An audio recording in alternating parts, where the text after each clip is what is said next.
Hello again everyone. This is the beginning of a video I've made today of putting the decoder into the EMU, the old trying EMU. Now it's taken, the video so far has taken 45 minutes to make, and which is far too long. So I'm going to go through the video and edit it, and it's going to be quite brutal in what I do, so you will see some very strange editing in the process. I want to try and knock it down to 20 minutes max on this. The reason why I'm putting this at the beginning is to warn you that there's going to be some brutal editing, and the other thing is that on the third part of the video I've actually put the decoder in it and it didn't work, and it's taken 3 hours to figure out why it didn't work, and the result is interesting to say the least. So let's start from the beginning, where the motor is DC. So what I'm going to be doing is taking that apart, stripping it down completely, giving it a thoroughly good clean before I even attempt to fit the decoder. But before I do that, I just thought I would show you that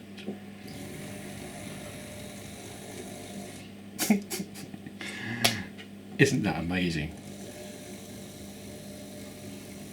Now all I've done is literally put some oil on it and put it on the rollers and given it a run.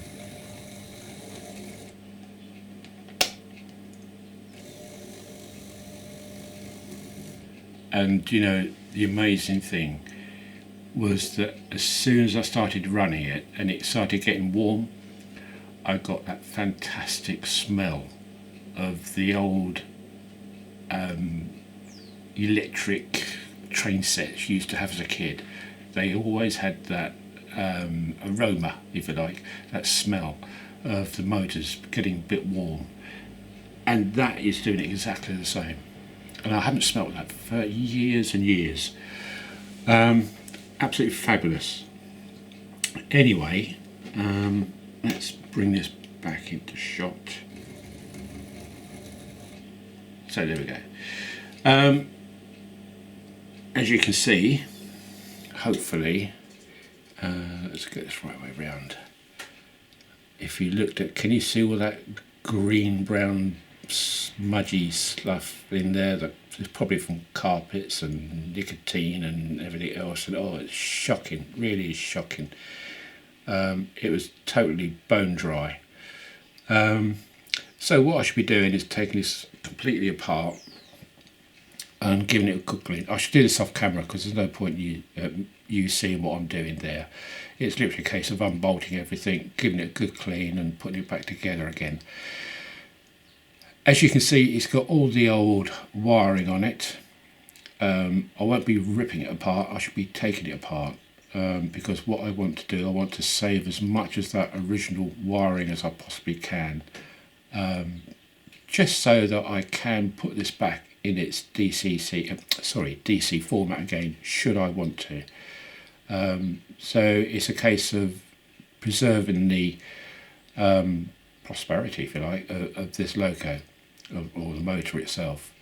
But in the process I will be obviously giving it a good spring clean. It needs it terribly. Right, hello again.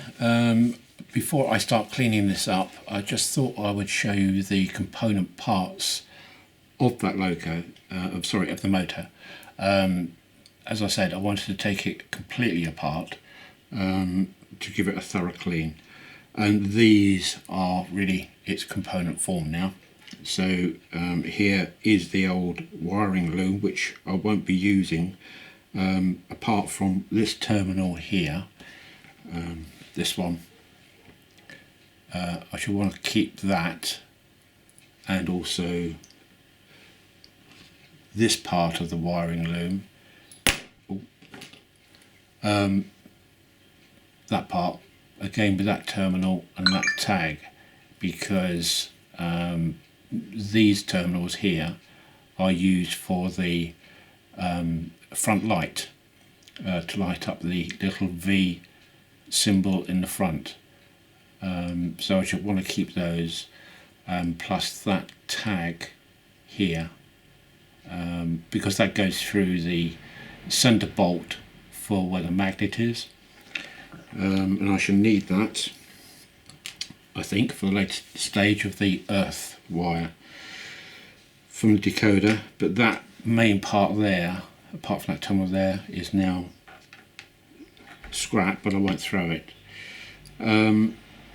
So what I need to do now is to give this a thorough clean. As you can see from the chassis here, you can now see the full extent of the muck which is in there. It's really, really bad.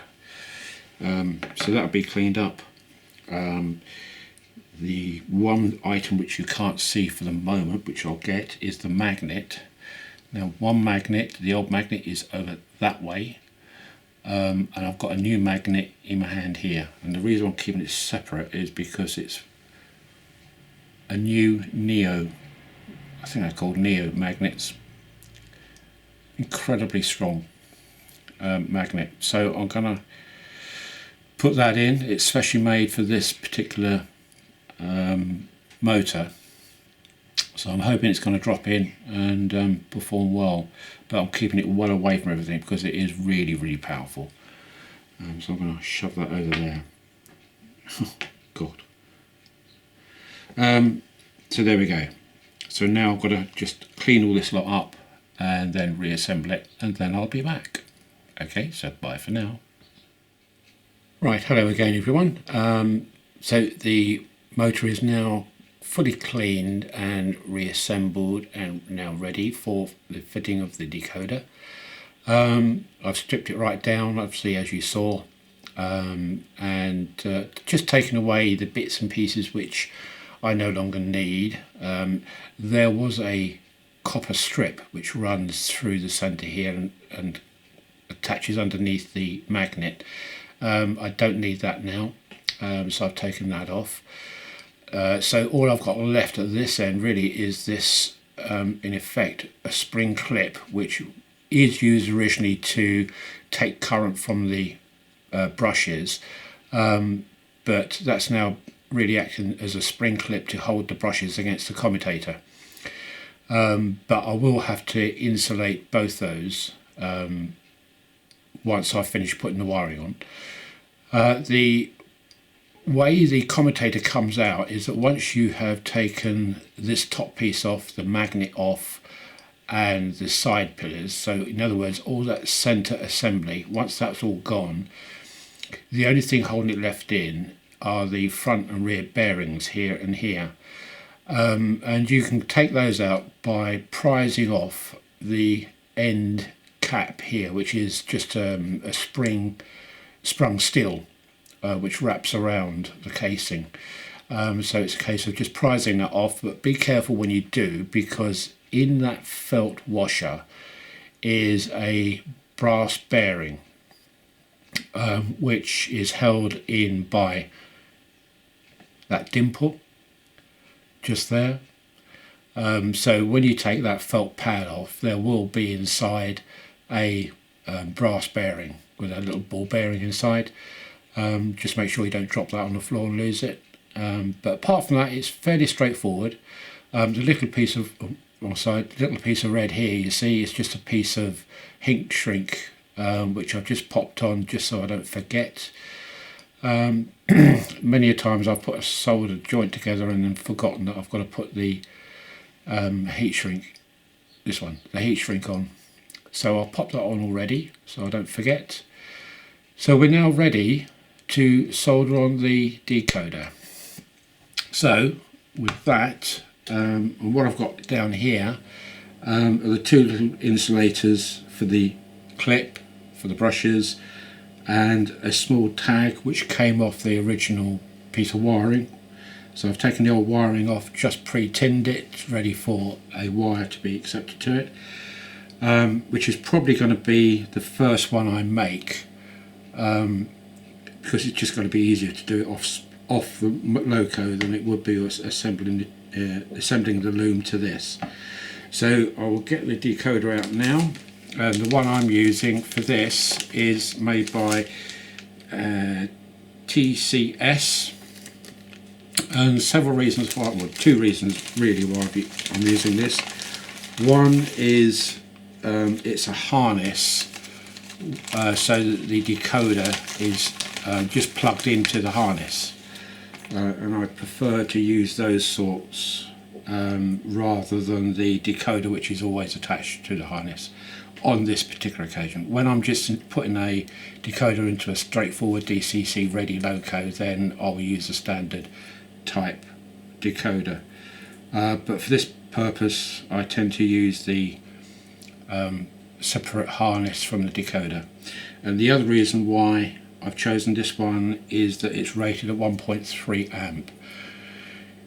The standard Hornby decoder you get is rated at 0.8 amp, and for these types of motors I prefer personally to use a higher amp decoder, and that's the only reason really.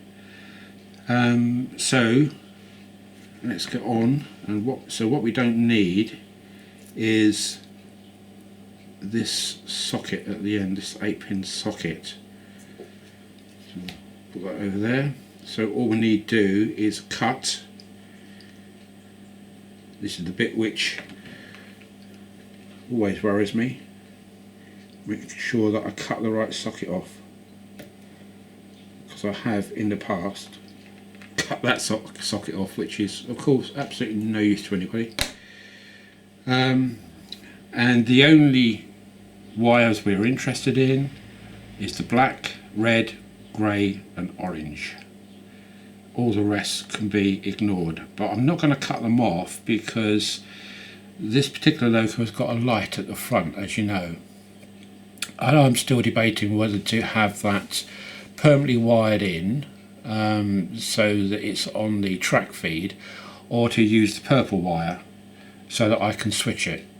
Now this loco's got a not an LED type lamp, it's a ordinary bulb, so if it's on the track system, that bulb is always going to be on and it's going to get hot or warm. Now nobody worried about that when they made this, it was always on,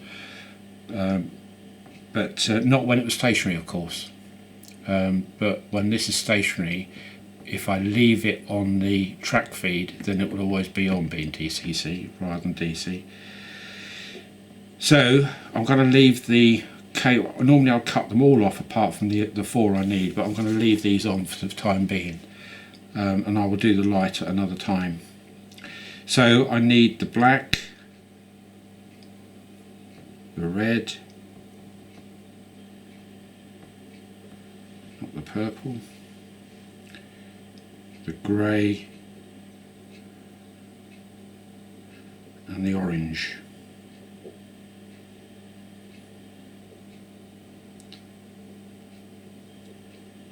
Those. All the rest for the moment I can forget, so what I will do, I will just twizzle those together. If you don't want these, you can actually go in and just lift those up and the actual wire comes straight out. Just lift the connection up.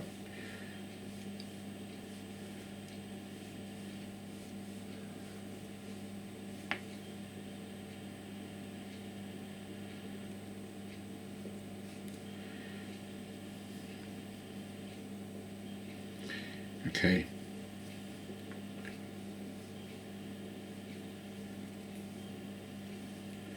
So those are now out the way, which leaves me the 4 cables to solder. So the first thing I need to do is to strip those and tin them.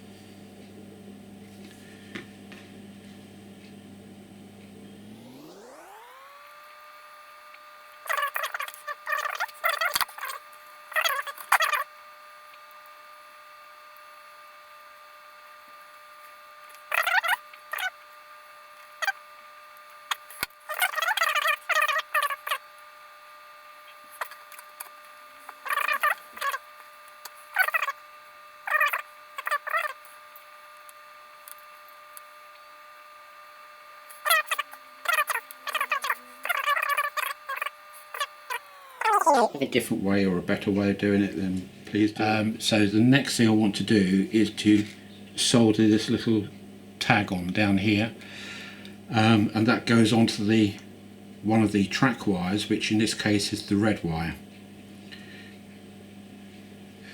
So if I get my, now because I've already tinned both the wire and the tag, then I've literally just got to hold it on there to solder it.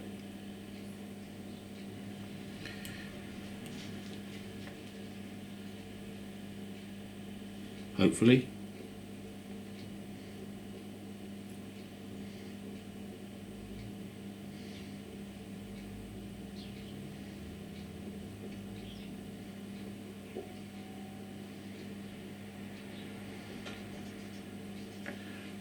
Okay, that's the tag soldered on. So what I will do, I'll just move that out the way.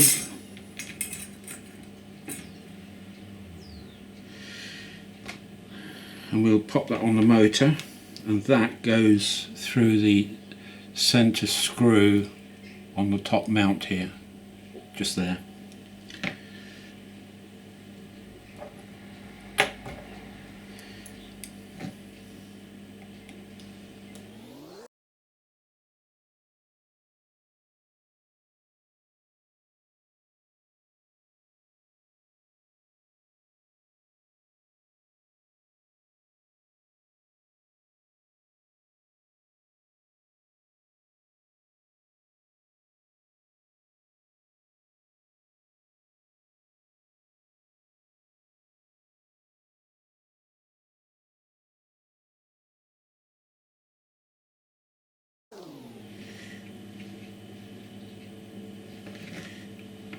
That tag is pushing the screw over to the one side.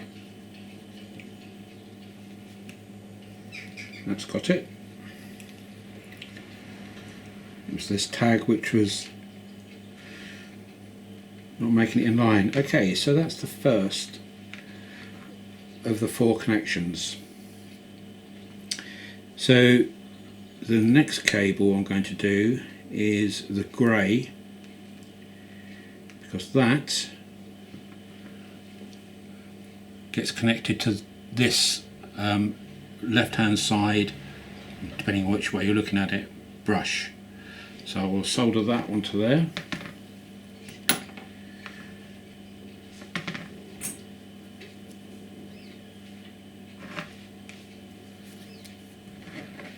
You have to learn to be ambidextrous in this game, don't you?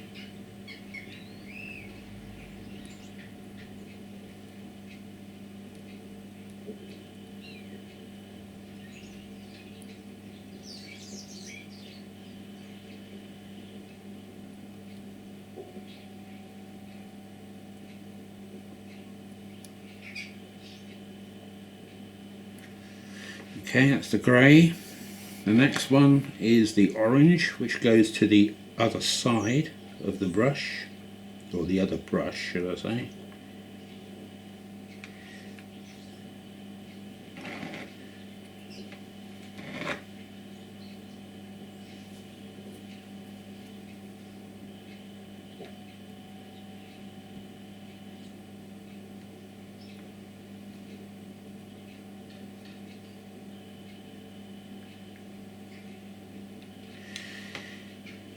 And the last one is the black, which goes to the wheels or the track. I think I'll just put a bit more solder on this cable.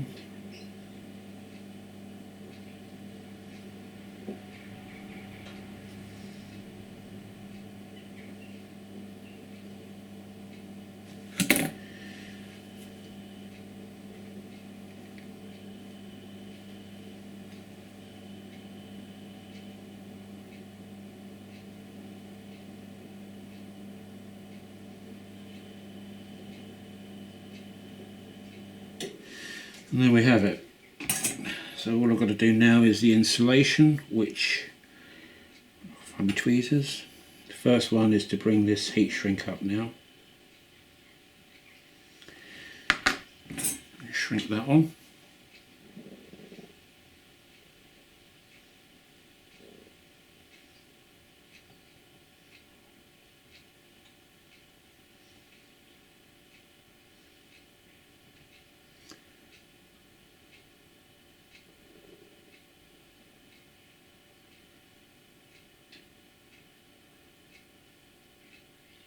don't think that's going anywhere. And that should be the last of the soldering now.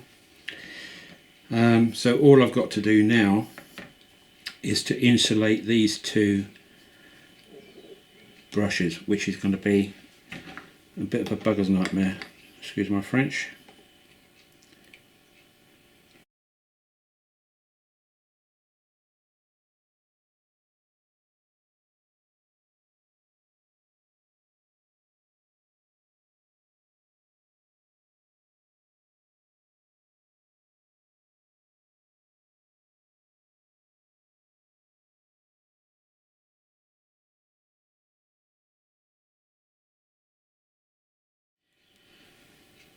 Now I need the decoder.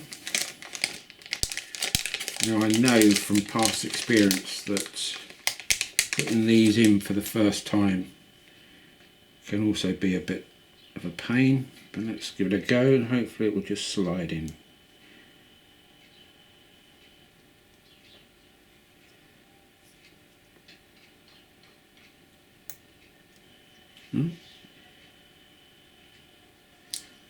Believe it or not, that's gone straight in. That, I know it looks a bit rough with all these wires hanging out at the moment, they're not taped up, but that should be it. So let's get the rolling road down and watch a little puff of blue smoke come up from the decoder, shall we?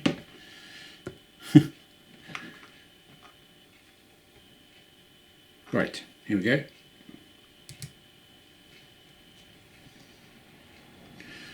Alright, we've got no shorts showing up at the moment. So let's try a program and see what happens.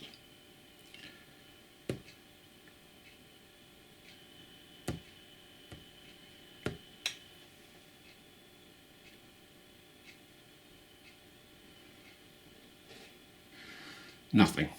It's saying no DCC decoder attached. Right. We'll cancel that then. So obviously something here is not going according to plan. So I'm going to shut the camera down for a moment and let me have a look at this more carefully, and I'll come back to you and tell you what the problem was. Okay, so bye for now.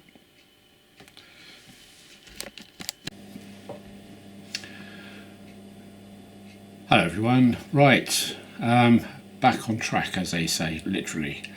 So now the problem has been solved after about 3 hours.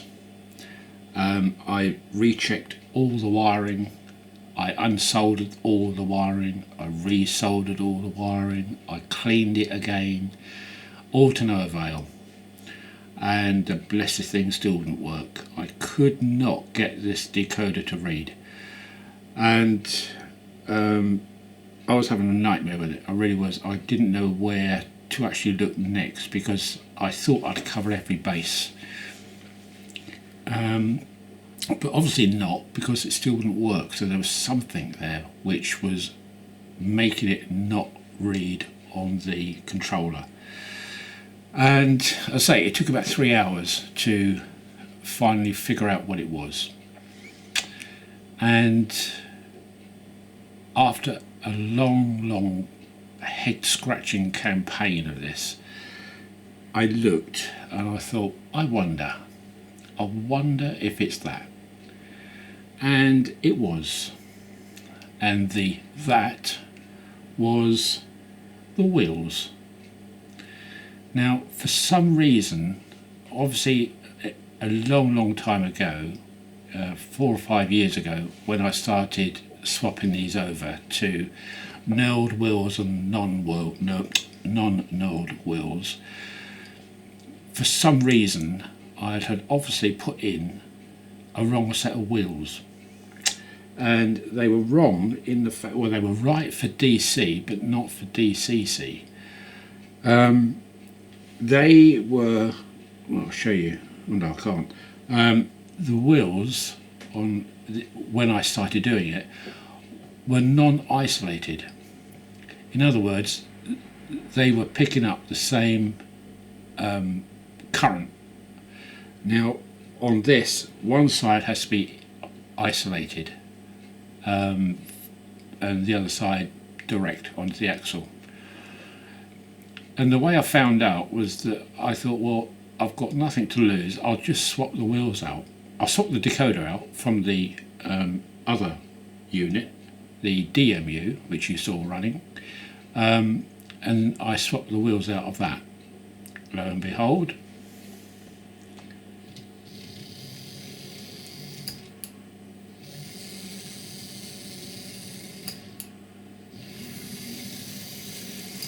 perfect. Absolutely bloody perfect. I'm absolutely totally relieved. It was a hell of a 3 hours trying to figure that out. I could not believe that in the end it was just down to a wrong set of wheels being put in. But they weren't wrong, they were right, but not for DCC. Anyway, these have now got insulated wheels on. No traction tyres again, but insulated wheels. Now, upstairs in the barn, I know that I have got another set of these correct wheels, which I can then fit back onto this unit, which I nicked them from. So I should have, hopefully tomorrow, the EMU and the DMU running. I know that the decoders are working perfectly fine now. It's just sorting out another set of wheels. So there we go. Right at the very beginning, I did say you never know what could go wrong with this sort of conversion, and I didn't really think about the fact that it was going to have a wrong set of wheels. So there you go. There's another lesson for me to learn. But it is all fully functioning and fully working. So I can now put this back into, I'm not going to swap the wheels back over into the other one, I'm going to keep it like this now. So I'm going to put this back into the EMU. It's too late in the evening now to figure out to do the lamp at the front. I can do that another day. I'm just going to pop this back into the EMU and finish for there, I think, for now, and I'll do the lamp later on. Hopefully you have found that of interest.